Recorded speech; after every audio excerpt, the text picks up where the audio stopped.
has ended his holdout and is in camp. That does not mean he's going to participate. Adam Schefter reports that the sides are still not close to a new contract, but the SAC leader does avoid getting fined $50,000 a day and show some good faith for negotiations. Here is Hendrickson today on why he chose to be at camp.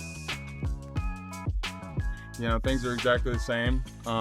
What I'm not going to do is, as best as I can, avoid being a distraction. You know, I want to help the guys. You know, the guys that have helped me along the way, Demario Davis, Cam Jordan, even Sam Hubbard helped me a lot when I was here. So to be that right now, I think that's what's most important, and this narrative will kind of iron itself out as we continue to progress towards the season. I've played the last 4 years and represented this ownership wherever I've gone. On Sundays, I'm wearing stripes. For them to talk about me in a high regard is a special thing. You know, if you told me that when I was 18 years old that would happen, my heart would be warm. Circumstantially, I'm more excited to getting something done. I'm a firm believer of hard work works. The work I've done in the last 4 years, 5 years, 8 years in the NFL is done. I can't do any more at this time to rush the passer on Sundays. The hay's in the barn. It's just whether we agree or not.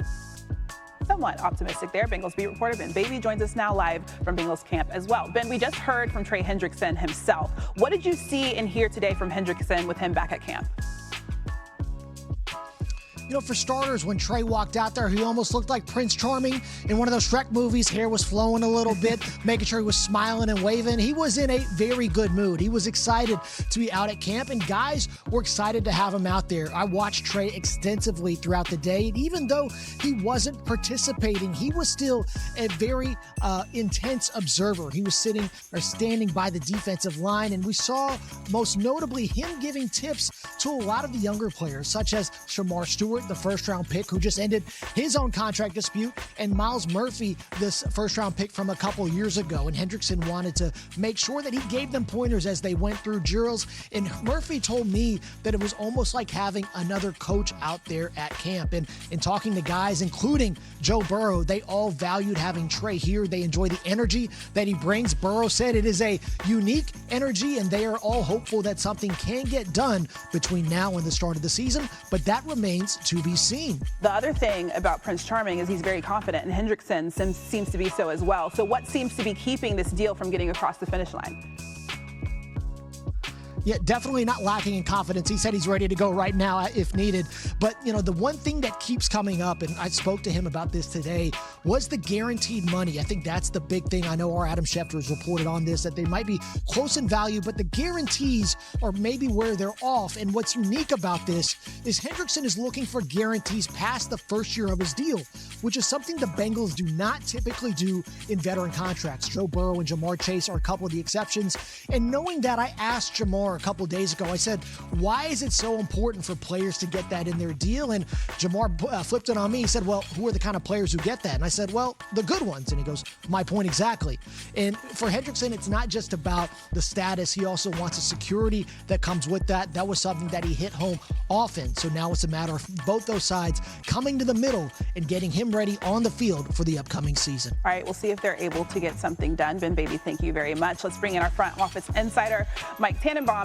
Mike, how do you see this Trey Hendrickson situation playing out as he has now shown up at camp? Well, Christine, the good news is he's in camp, and from Trey Hendrickson's standpoint, his $50,000 a day per day fine goes away, but he's not practicing. And if I'm the Bengals, I'm concerned about what happened in 2019 between Jalen Ramsey and the Jacksonville Jaguars, where Jalen Ramsey's hold-in lasted into the season, and he wound up getting traded to the Rams because he had, quote-unquote, a back issue that obviously went away when he got a new deal from the Rams. So not saying that's going to happen, but when you talk to people around the league, as Ben Baby just alluded to, there is still a big gulf between where he wants to be and where Cincinnati is. So the fact that he's in is encouraging, but a hold-in doesn't solve the problem. Yeah. And if I'm Cincinnati, until he's signed, I have to worry in the back of my mind, is he going to play or is he going to say that he's hurt? And that's a big concern if I'm the Bengals. Yeah, I mean, he asked for a trade in April of 2024, played last season. His last trade request was of March of this year. So TBD on that. Mike, good seeing you. Thank you. Christine, let's head down the road. Steelers practice. It's time for everyone to get to know each other and come together quickly, considering their GM, Omar Khan, says he's built this team to win a Super Bowl this year. That's why he traded for DK Metcalf, Jalen Ramsey, signed Aaron Rodgers. Pat McAfee was at Latrobe today, had Rodgers and Coach Tomlin on, and they had high praise for each other. It's new here on SportsCenter. So it feels different to the fans. Does it feel different to you when you look over and you're like, okay, since Ben, that's Aaron Rodgers? You're damn right it does. It feels pretty good, too. Yeah, but just the possibilities, man. To have a guy like that, man, in your huddle, in your locker room, a part of your group, it certainly gives us all great confidence. Mike T is the man. Any hate, disrespect, and the ilk is complete and utter. hell yeah. Mike T is the man. From day one that we talked on the phone in the offseason, I was never talking to a head coach. I was talking to a friend. I respected the hell out of that. I have crazy respect for him. Mutual admiration society between those two. Let's bring in our Brooke Pryor. She joins us now from Steelers camp, St. Vincent College in Latrobe, Pennsylvania. Okay, so you just heard from Coach Tomlin, Aaron Rodgers. What are you hearing, though, from, let's say, the players and the other coaches on how Rodgers is adapting to Arthur Smith's playbook in that offense? Well, Brian, I can tell you that love fest that we saw between Aaron Rodgers and Mike Tomlin, that extends between Aaron Rodgers and Arthur Smith. We caught up with Aaron Rodgers after he was on the Pat McAfee show, and he talked about what he loves about Arthur Smith's offense. And he said it's the flexibility, the lack of rigidity that, they've got all of these interesting weapons that can be really versatile, the Kenneth Gainwell, the Jonnu Smith, guys like that. And he said that Arthur Smith has been really good about tailoring his offense to the weapons that he has.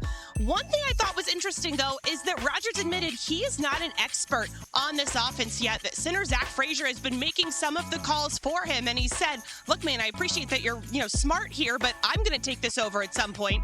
And so I asked Rodgers, when do you expect to be an expert in this offense? And he said, hopefully by the end of the week. Okay, I can see over your shoulder that some of the players trickling onto the field. Looks like practice is getting ready to begin. What are you expecting to see out there today, bro? Well, Brian, earlier I heard Renegade playing over the speakers here, which is a really good scene setter for their first day in pads. That was supposed to be yesterday. Things got rained out. They went to the gym, took off their pads, and went through a walkthrough. Today, it's hot. It's about 90 degrees. Up here where I am in the shade, I think on the field it feels closer to 100 degrees.